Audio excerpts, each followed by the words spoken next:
crescendo that only seemed to get louder as the week wore on. The border right now is wide open because the Biden administration dismantled the very effective policies of the Trump administration and the agreements we had with Mexico and other Latin American countries. This is a full-blown crisis. It is a national security crisis. It is a health and safety for you and your family crisis. For weeks, the White House steered clear of the rhetoric, opting for words like challenge and circumstance and situation. But eventually, even they got caught in the narrative trap.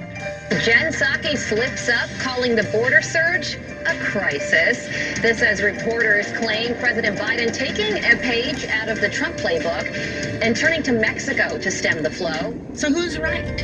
Is there a crisis, a surge, a flow of people at historic levels? If it feels like we've asked these questions before, it's because we have. President after president, administration after administration has faced the southern border as a particularly complex problem, a problem that no one seems to know how to fix. The challenges are permanent and complex. There will never be a president in your lifetime who doesn't face the challenge of how to combine enforcement with compassion and humanity, especially when it comes to children at our southern borders. It's a tightrope few presidents seem to be able to walk or evade. But Tom K. Wong, associate professor and founding director of the U.S. Immigration Policy Center at the University of California at San Diego, says that what we're seeing at the border is predictable, and the solution to our problem lies in understanding the data.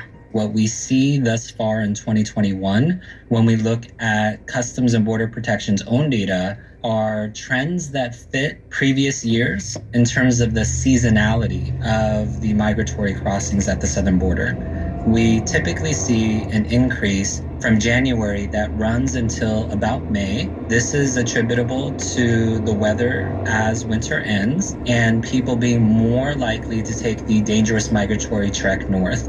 And so what we're seeing is not unpredictable if we pay attention to the seasonality of southern border statistics. The word crisis was applied to Trump's administration with regard to the border, also to the Obama administration. It seems like there wasn't as much attention during the George W. Bush administration.